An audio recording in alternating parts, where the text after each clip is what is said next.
Wakefield, England. Winter, 1453. The wind howled through the bare oaks of Wakefield as Thomas of Wakefield stood on the frost-hardened soil, his hand resting on the hilt of his father's old sword. The village lay quiet behind him, snow gathered on thatched rooftops, smoke curling lazily from chimneys. But the silence in the air was not peace. It was dread. "Do you hear it, Tom?" asked Geoffrey, a bearded old veteran and Thomas's closest companion. "The quiet before a storm," Thomas nodded. "The king's riders passed through here 2 days ago. That doesn't happen unless something's stirring." "Something always stirs when there's a crown on a boy's head," Geoffrey muttered, "and King Henry's crown is heavy with madness." That much was known even in this far-flung corner of Yorkshire. King Henry VI had not spoken in months, some said, a ghost of a king, a puppet held aloft by nobles with sharper minds and colder hearts. And somewhere in London, Queen Margaret tightened her grip on the court, ruling in her husband's stead. Thomas's hands clenched. His family had once served under the House of York, but after years of uneasy peace, loyalties meant little. Power, land, coin. Those were the new oaths. Geoffrey squinted at the gray horizon. "You ever seen war, lad?" "No," Thomas said. "Only the ruins it leaves behind." Geoffrey gave a hollow chuckle. "Then you're lucky. Or cursed. Sometimes it's hard to tell the difference." They returned to the village as dusk fell. Wakefield, like many towns in England that year, wore the scars of hard times. The market square was half empty, with stalls shuttered and ox carts left to freeze. A group of children huddled by a fire, their cheeks red with cold. Thomas passed his family's inn, the White Boar, pausing a moment to glance at its faded sign.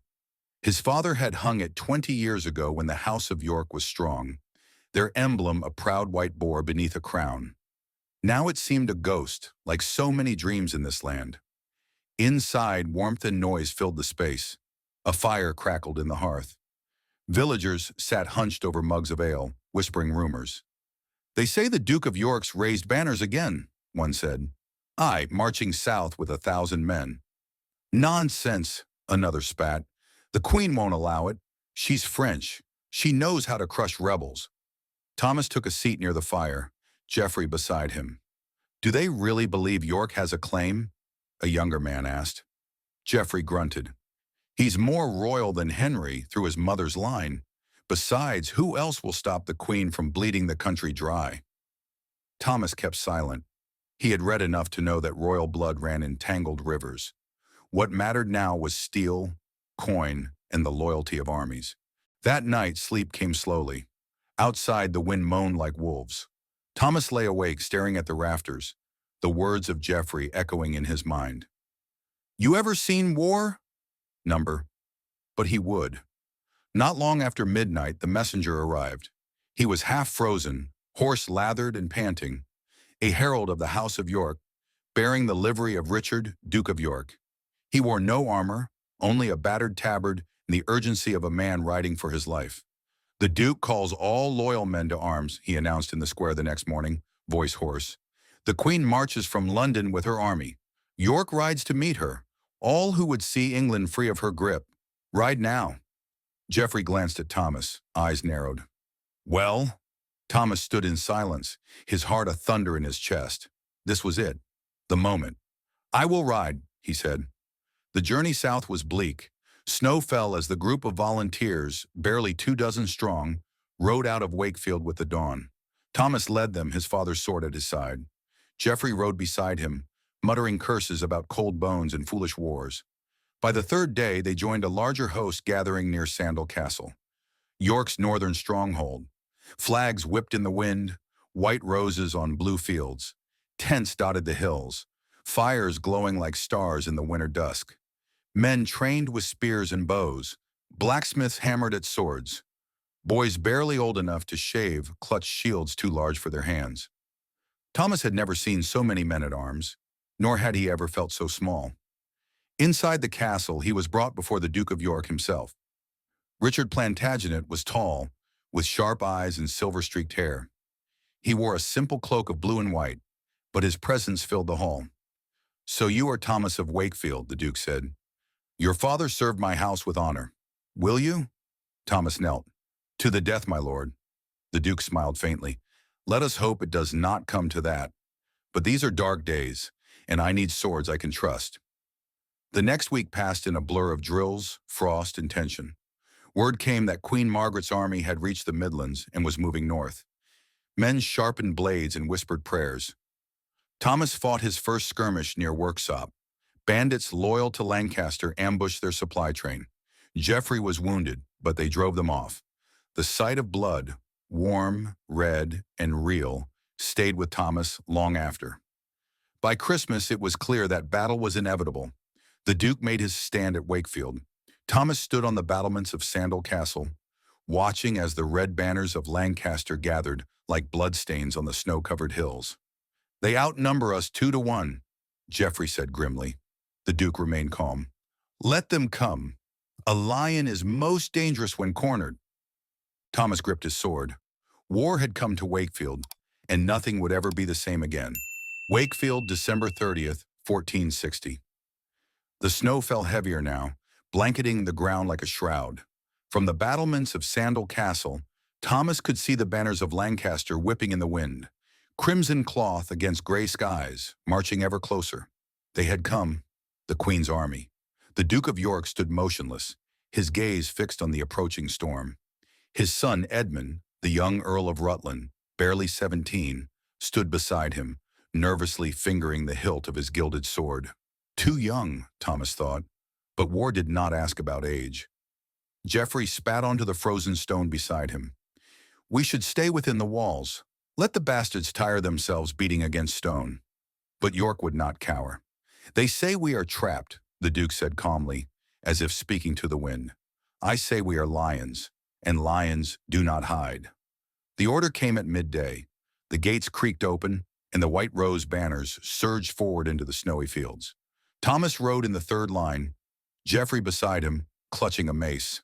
Around them, the cold breath of 1,000 men filled the air like fog. The Duke led the vanguard himself, bold, foolish, proud. At first it went well. The men of York drove back the forward Lancastrian scouts. Arrows fell like sleet, and steel clashed with screams. Thomas felt the rush of battle fill his veins. He parried, stabbed, kicked, screamed, a beast among beasts. But then came the trap. From the woods behind, a fresh host of Lancastrians appeared, reinforcements the scouts had missed. They poured onto the field like wolves, crashing into York's exposed flank. Panic spread. Horses reared. Men screamed. Thomas lost sight of Geoffrey in the chaos. He saw Edmund, the young earl, fall from his saddle as enemy cavalry surged toward him. To Rutland! Someone cried. Thomas fought his way toward the boy, cutting down a soldier in red livery. But he was too late. 2 knights in crimson bore down on Edmund. The boy tried to crawl away, but they struck him down with cruel efficiency, sword and spear, until he lay still in the bloodied snow. No! Thomas shouted. He barely saw the blow that struck him, a hammer against his shoulder.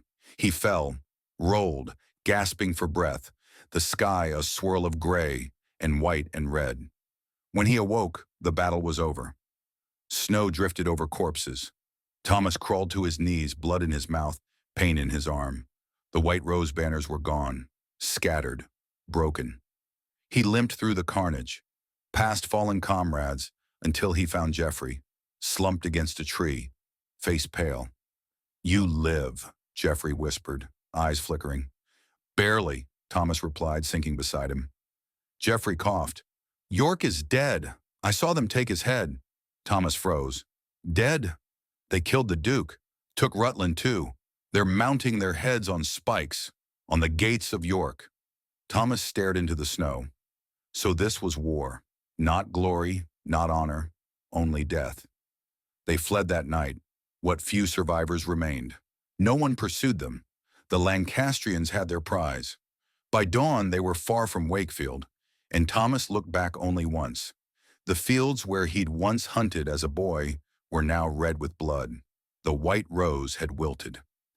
London, 1 week later, Margaret of Anjou stood by the hearth in Baynard's castle, her hands clasped behind her back as she listened to the report. York is dead, her captain said. Rutland, too. And the heads? She asked coldly. Displayed on Micklegate Bar, as you ordered. The people cheer. Some call it justice. She nodded once. Then let them cheer. Let them know the price of treason. Behind her, her son Edward, 8 years old, played with a wooden sword. One day you will wear the crown, she told him, and no one, no Yorkist, no rebel, no traitor, will take it from you. Yorkshire, a roadside tavern, 1461 weeks passed. Thomas and Geoffrey recovered slowly, hiding in taverns, stealing food, sleeping in haylofts. The war continued without them. Queen Margaret marched south. London trembled, and in the marches another rose bloomed. Edward of March, eldest son of the slain Duke of York, had taken up his father's banner. Thomas listened in silence as rumors spread in each village. Edward had gathered an army. Edward had taken Hereford. Edward had defeated Jasper Tudor at Mortimer's Cross. And then the most shocking of all, Edward had declared himself king.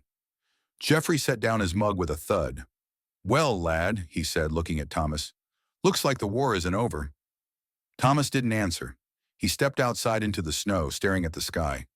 The rose was not dead after all. It had merely shed its petals and grown new thorns. Ludlow, March 1461. The rain came hard that night, washing the road in mud and memory. Thomas rode in silence beside Geoffrey, both cloaked in damp wool, their boots soaked through, their faces hardened by loss. Each mile they traveled south. They left behind another piece of the war's first horror, Wakefield, Rutland, York. But ahead hope stirred. Edward, the son of the slain Duke of York, had raised an army. Not just a claim, not just banners and words. He had won battles. Men spoke his name with reverence and fear. "Strange," Geoffrey muttered. "A boy leading armies." Thomas glanced at him. "He's 18, Geoffrey snorted. "So was Rutland, and we buried him in snow." But Edward of March was not his brother. He had steel in his voice and fire in his eyes, if the stories were true. The camp outside Ludlow was a city of tents and forges, draped in white roses and smelling of ash and horses. Hundreds, no, thousands had come.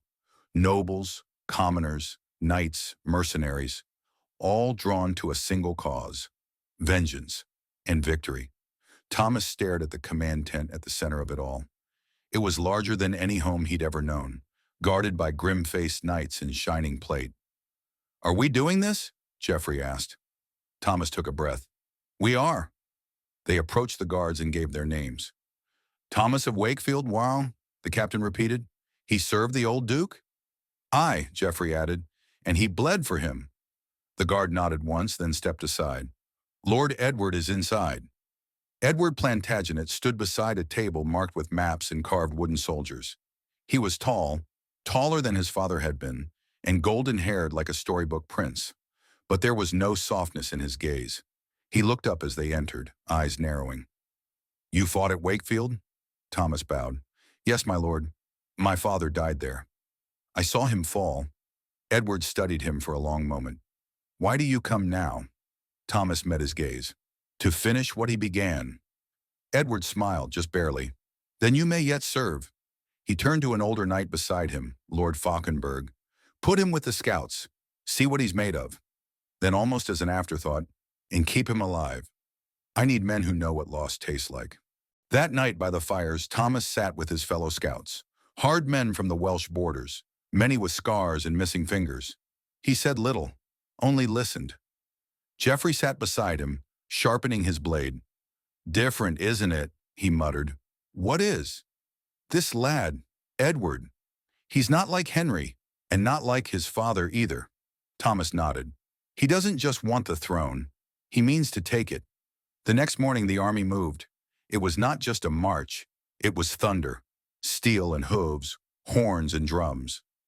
Edward led from the front, flanked by Lord Warwick, the Kingmaker, they called him, and Lord Fauconberg. They passed through Oxford, then toward Towton, and the wind shifted in their favor. London, March of 1461. Queen Margaret had withdrawn north with her son. Henry VI, barely more than a shadow, had vanished into Lancastrian hands. The capital trembled, uncertain who its master was. On March 4th, Edward entered the city in triumph. No blood was spilled, no gates broken.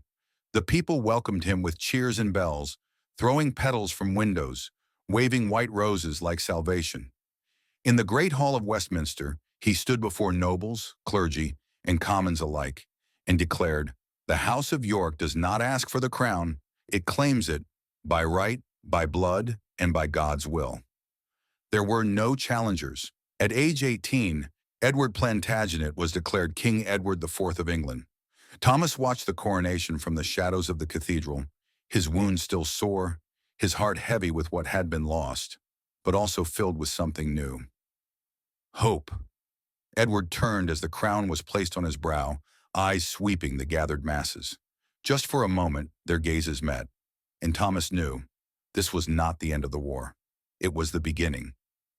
Somewhere in the north, April 1461, Queen Margaret stared at the parchment in her hand. Edward of York had taken the crown. Her husband still wandered in shadows. Her son still had no throne. But her spirit did not break.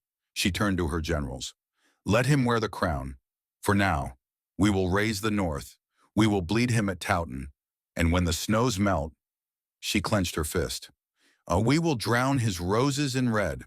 Towton, March 29, 1461. Palm Sunday. It began with snow, thick white flakes drifting down from the heavens, as if the skies themselves wished to cover what was to come. The battlefield was a wide, sloping field just south of York, rimmed by woods and crossed by a stream called Cock Beck. It was there, in that quiet place, that the fate of England would be decided. And Thomas of Wakefield stood among 60,000 men, Yorkists and Lancastrians, waiting for the storm. "God help us," Geoffrey muttered beside him, shifting in his mail. "It's like marching into a graveyard." Thomas said nothing. He could barely hear over the wind and the beating of his own heart. Ahead of them, through the flurries, red banners flickered, Lancastrian standards. Behind them, white roses flew high. And somewhere atop a hill stood King Edward IV, bareheaded, defiant, cloaked in silver and blue. He raised his sword, and the horns blew. They came like a wave. Lancastrian arrows whistled through the snow, but the wind was with the Yorkists that day. Their archers returned fire with deadly precision. Men screamed. Horses bucked. The white field began to stain with red. Thomas gripped his sword and moved with his unit. They advanced through the snow, breath steaming, mud sucking at their boots. The roar of thousands filled his ears. The clash of steel, the thunder of hooves, the shriek of dying men. He stabbed blindly, parried wildly, ducked a hammer swing. Blood sprayed his face. A man fell across him. He shoved the body aside. Another came. He killed again, and again, and again. Hours passed. No one knew how many. The snow turned to sleet, the ground to sludge. Men slipped on ice and died in mud. Arrows ran out. They fought hand to hand, axes, swords, teeth if needed.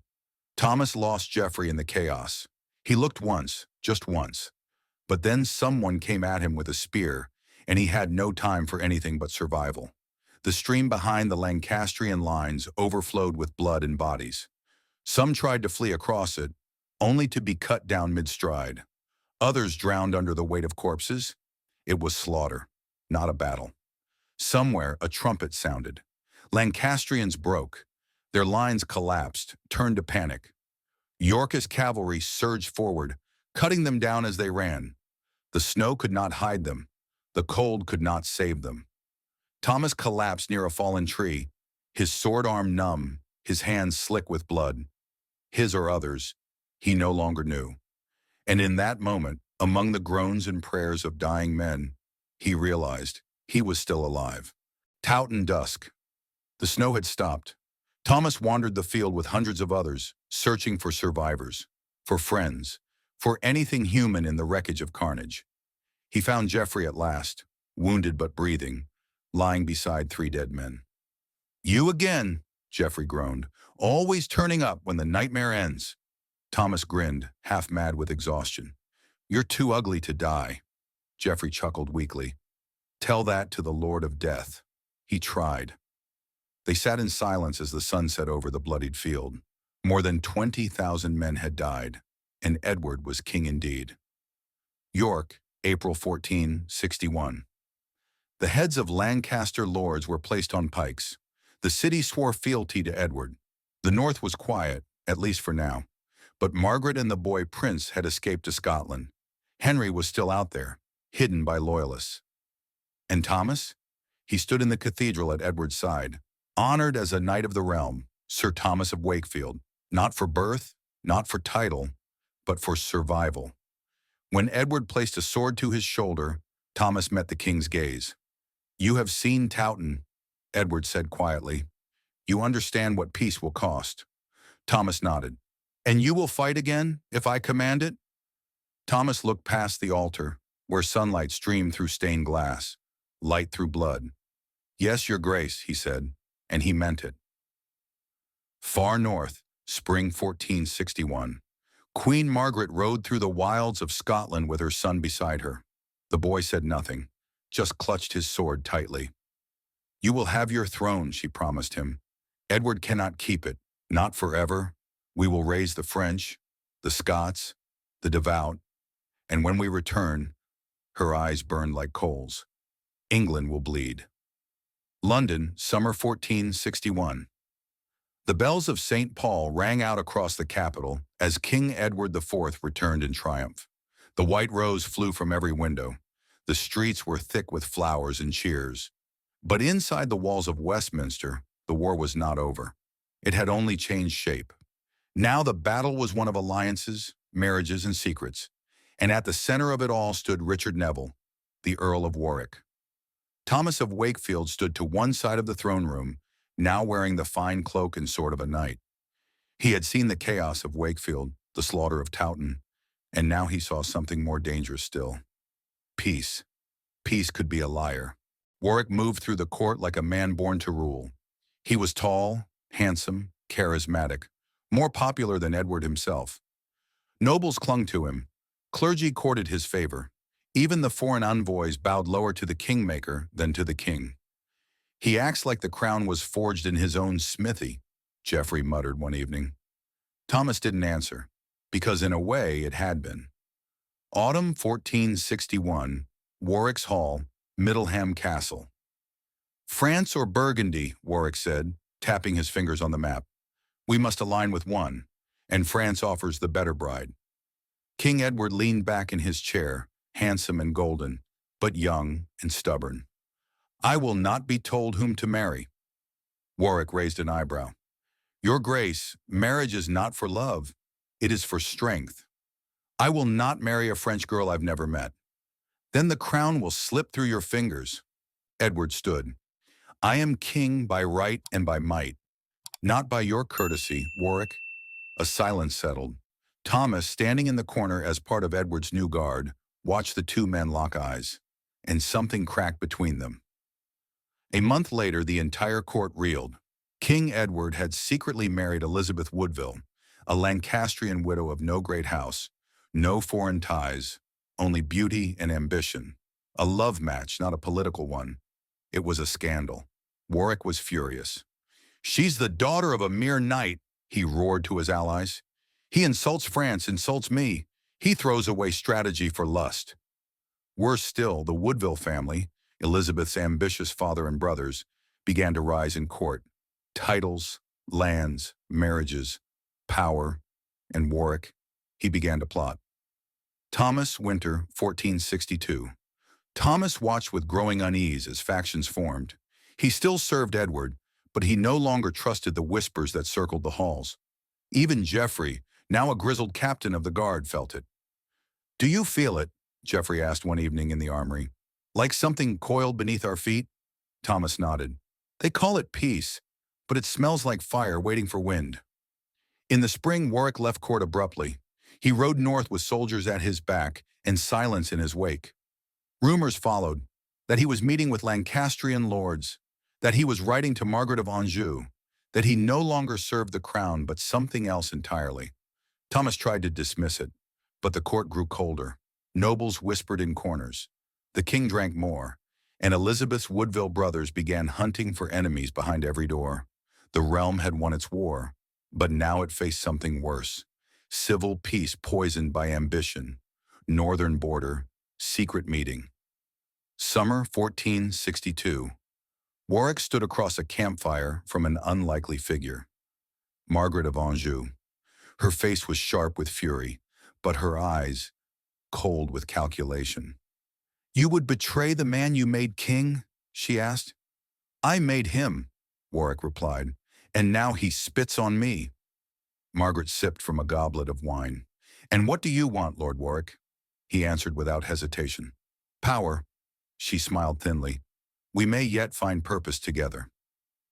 Back in London, Thomas stood watch at the gates of the Tower when a courier arrived in haste.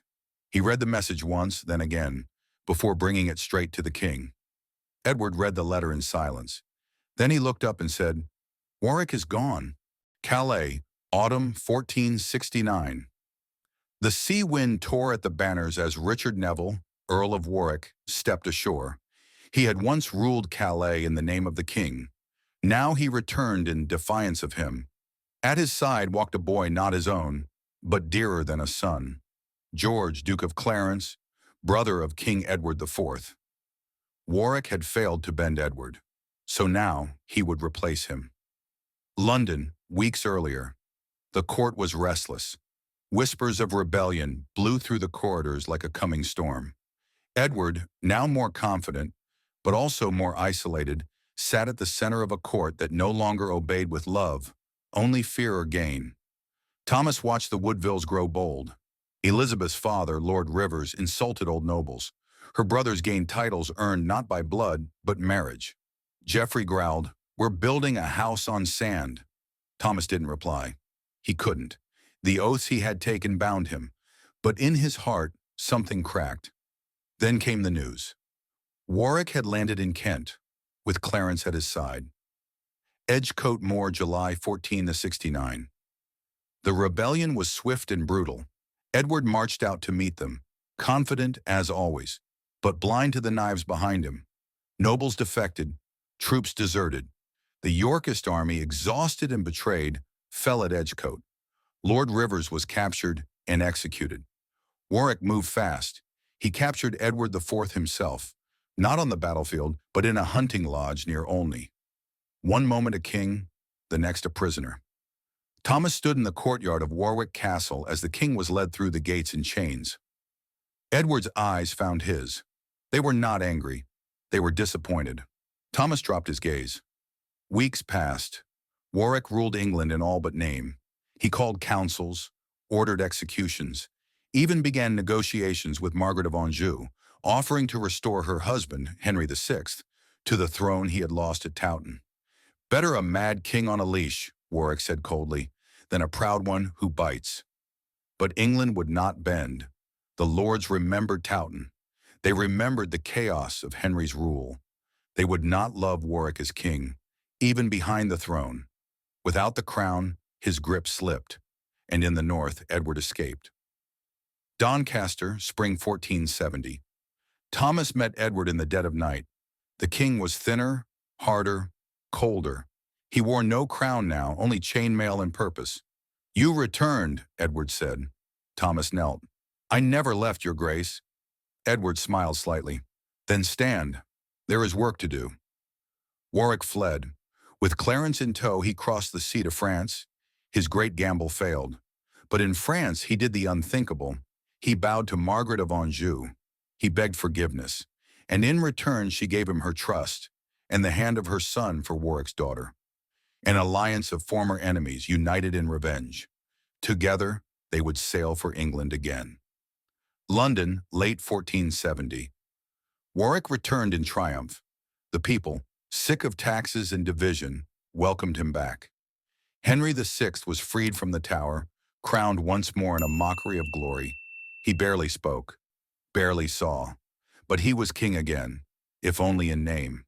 And in the shadows of Westminster, Thomas watched the puppet rise, and the strings pull tighter.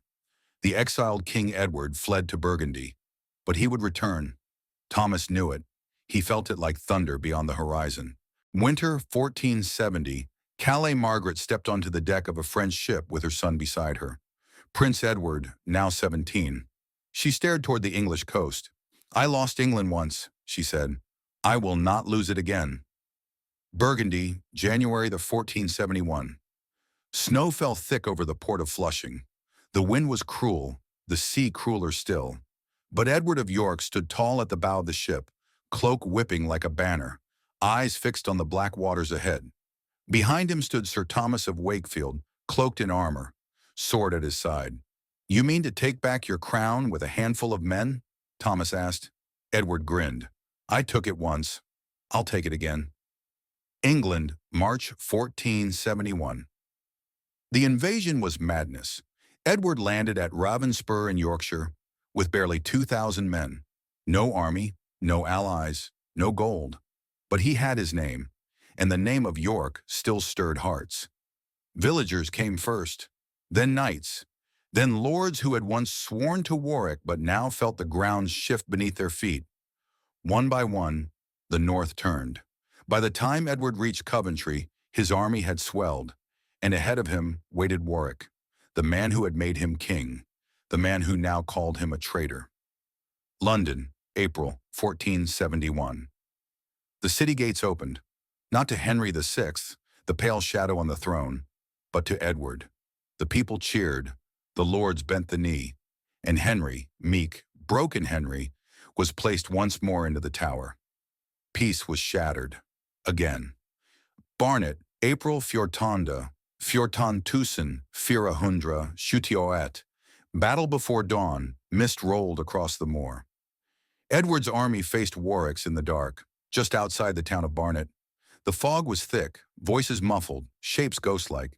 Thomas rode beside Edward's banner. "Will you kill him?" he asked quietly. Edward looked ahead. "He made me king, then tried to unmake me. Let God judge him. I will only give him the chance."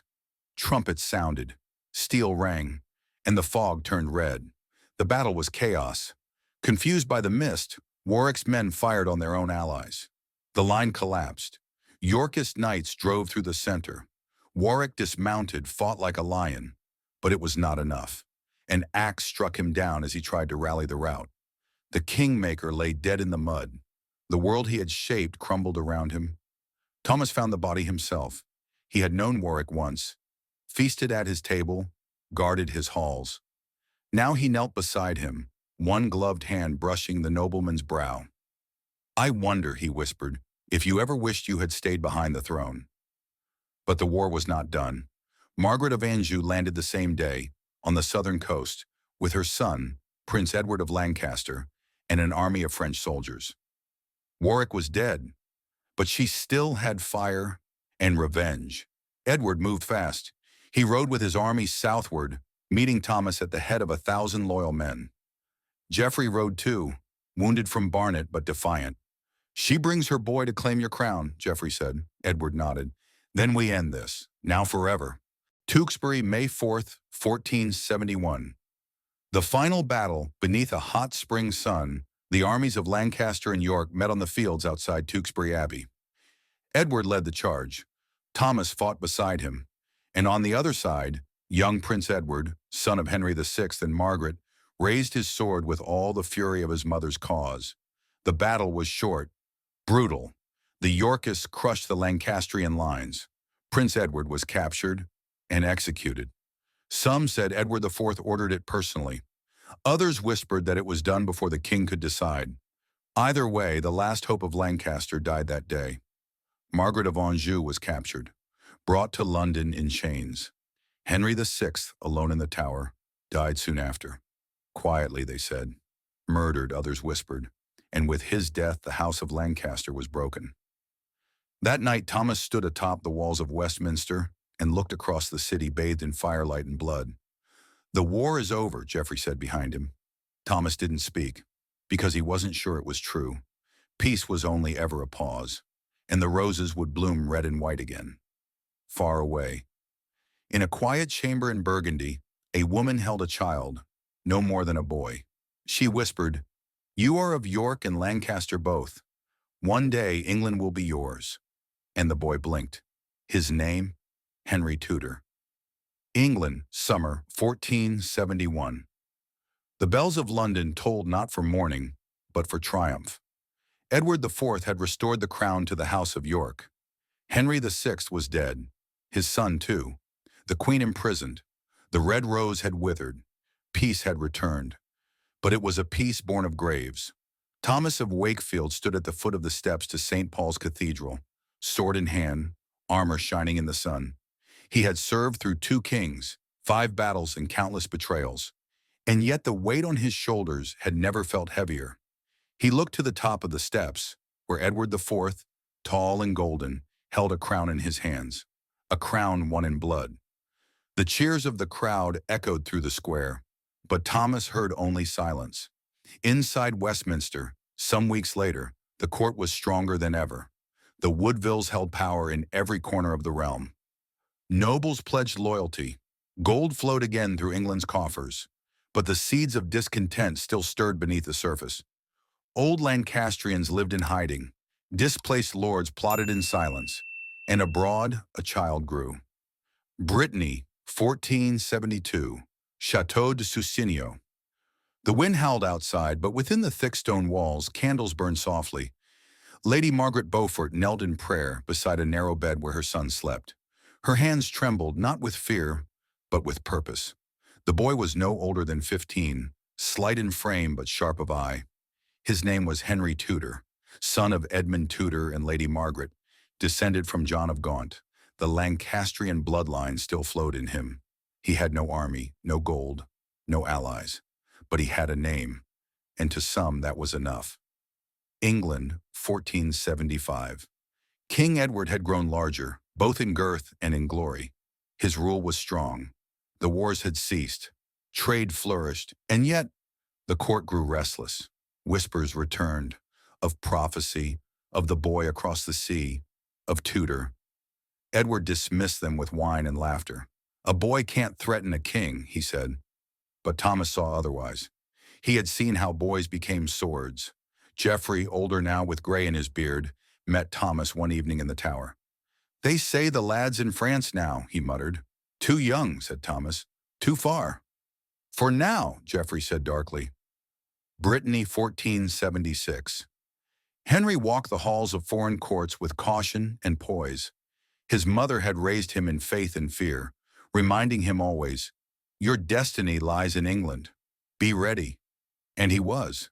He read law, learned Latin, trained in sword and statecraft, and listened to every rumor, every rebellion, every lord in exile who still bore a red rose in his heart. Back in England, the peace began to crack. Edward's health wavered. Whispers of indulgence, illness, and curses circled. And in the shadows of the court, Richard of Gloucester, the king's youngest brother, moved with silence and steel in his eyes. Thomas watched him carefully, for all loved Edward, but all feared Richard. Spring 1483, Windsor Castle. The king coughed blood. The court froze. The queen wept. And Edward turned to his last loyal men. "Protect my sons," he said to Thomas, "no matter what comes." Thomas knelt. "I swear it." And days later, Edward IV was dead. A boy of 12 was now King Edward V. But children could not rule kingdoms, and wolves circled fast. London, summer 1483. The bells tolled once more, this time not for a coronation, not yet, not truly. 12-year-old Edward V, son of Edward IV and Queen Elizabeth Woodville, had been declared king. But he did not sit on the throne. He was kept in the Tower of London, for his safety, they said, and with him, his younger brother, Richard, Duke of York, just 9 years old. Thomas of Wakefield stood before the gates of the Tower as the boys were led inside. "They are too young for this," he murmured. Geoffrey, now half lame but still sharp, said grimly, "So was Henry VI when he wore the crown." "But they are not wearing it," Thomas replied. "Not yet," Geoffrey said, "and perhaps never." The protector. The realm needed a protector. That role fell not to the queen, nor to the council, but to the king's uncle, Richard, Duke of Gloucester. He had always been loyal, always silent, always overshadowed by his elder brothers. But now he acted. He rode into London with steel at his back, took control of the royal household, arrested the Queen's kin, and seized the tower. To the people he declared it a safeguard. To the nobles he whispered of illegitimacy, that Edward V and his brother were not the true-born sons of Edward IV, that the crown must pass to him. The usurpation, June 26, 1483. The council declared the princes bastards, born from an invalid marriage. A cleric confirmed it. The crowd was summoned, and Richard of Gloucester took the throne as Richard III. And the boys were never seen again. Not alive, not dead. Only whispers remained. Servants claimed they saw them praying together in the Tower Chapel. Then they were gone. Some said they were smothered in the night by order of the new king. Others blamed the Duke of Buckingham. Still others whispered darker things: sorcery, treason, or rescue and exile. But no one knew. And Thomas, standing beneath the cold gray stones of the tower, felt the weight of a crown bought in silence. They were only boys, he whispered. Geoffrey said nothing. Queen Elizabeth fled to sanctuary with her daughters. She had lost her husband, her sons, her crown, but not her fire. From the shadows she plotted, and across the sea she sent a message. Brittany, late 1483. The boy grown to man now stood in the torchlight. Henry Tudor, tall, solemn, determined. His mother's letter trembled in his hands. Marry her daughter, it read, and unite the red rose and white. Thomas would have called it a dream. But England was ready. The people did not forget the lost princes. And many no longer feared change. They hungered for it. In the north, rebellions began. Richard III crushed them, ruthless, swift. But each time more turned to Tudor, a bastard boy of a forgotten house, a flicker of red in the white rose's shadow. And far from court, in a quiet chapel, Thomas lit a candle for two boys no one dared to name. History would call them the princes in the tower, and what became of them, no one would ever say. England, 1484, King Richard III sat upon a throne that few truly feared, but none dared challenge. The crown sat heavy upon his brow, not because of its weight, but because of the blood beneath it. He had no peace. Whispers still haunted the court, of two boys, of murder in the tower, of a red dragon rising beyond the sea. The court of shadows, Richard ruled with iron and calculation. He rewarded loyalty, crushed rebellion, and tightened control on the nobility. His allies included the Duke of Norfolk, the loyal Catesbys, and the fearsome Northumberland. But he trusted no one. The Queen, Anne Neville, Warwick's daughter, sickened and died in early 1485. Rumors said Richard meant to marry his niece, Elizabeth of York, daughter of Edward IV. Even his supporters shuddered at that. The nobility turned cold. The realm murmured. Thomas of Wakefield remained in quiet service, weary of war, but too entangled to leave. He met with Geoffrey, now a ghost of his former self, more spy than soldier. "Do you still serve the crown?" Geoffrey asked. "I serve England," Thomas replied. "And what if the crown is the rot?" Geoffrey whispered. Thomas said nothing. Across the channel, Brittany, early 1485. Henry Tudor had grown into a man of quiet determination, not charismatic, not loud, but unyielding. By his side, his fiercely intelligent mother, Lady Margaret Beaufort, and the exiled nobles who still bore the red rose of Lancaster. But Henry's cause was more than Lancaster now. He vowed to marry Elizabeth of York and unite the houses. Red and white, one crown, one England. The invasion begins. On August 1st, 1485, Henry set sail with a modest force. No more than 2,000 men, French mercenaries, Welsh loyalists, English exiles. It was a desperate gamble, but England was ready. The people did not rise for Henry, but neither did they rise against him. As he marched inland, more joined, especially in Wales where the Tudors still held ancient ties. Richard gathers his army. Richard moved swiftly. He summoned his armies, called his banners. He had more men, more arms, and the crown itself. But doubt walked with him. Even his allies, the Stanleys, were silent. Lord Thomas Stanley, married to Henry's mother, pledged loyalty to Richard, but refused to commit his troops. The final march, Thomas of Wakefield, now gray-bearded and battle-worn, rode with the royal host to Bosworth Field. Geoffrey rode beside him. "This is the last time," said Thomas. Geoffrey nodded. "It always is." August 22nd, 1485, Bosworth Field. The sun rose blood-red over the quiet fields of Leicestershire.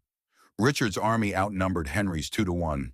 The Stanleys held their men apart, watching. Battle began. Henry fought bravely, his men pressing forward. The tide began to turn. Richard saw a chance. He rallied a charge directly at Henry himself. Sword drawn, crown on his helmet, Richard plunged through the ranks, cutting down knights left and right. But just as he neared Henry, Stanley's forces charged.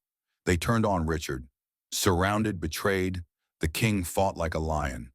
But even lions fall. Death of a king, Thomas reached the hill just as Richard fell, struck down in the mire, screaming, "Treason! Treason!" His crown was found tangled in a hawthorn bush. Later that day it was placed on Henry Tudor's head, and the red and white roses became one. Aftermath. The dead king's body was stripped, slung over a horse, paraded through the streets. Some called it justice, others vengeance.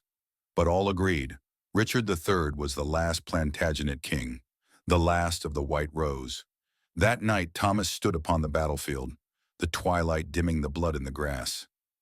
Geoffrey asked, "Is it over?" Thomas looked to the new king, Henry VII, bowing before the nobles. "To end a war is easy," Thomas said. "To end a hatred, that takes generations."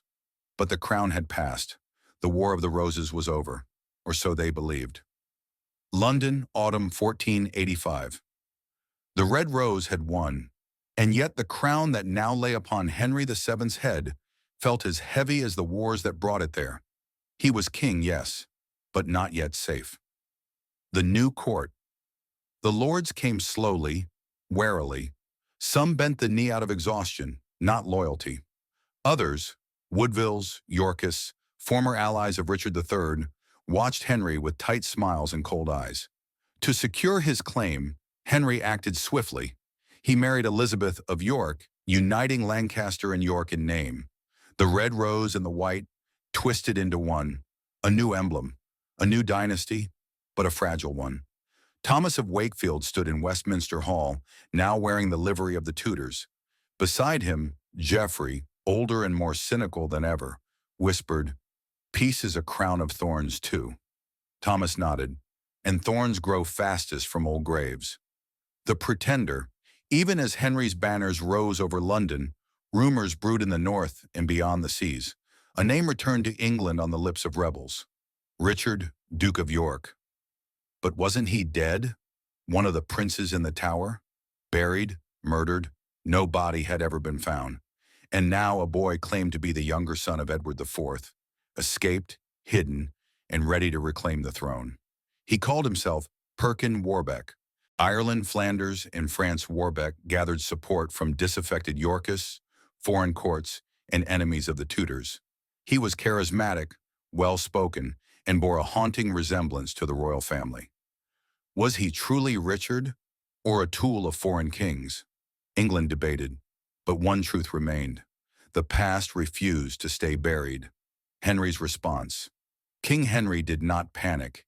He imprisoned former allies, strengthened the royal treasury, married off daughters to noble houses, and created a network of spies loyal only to the crown.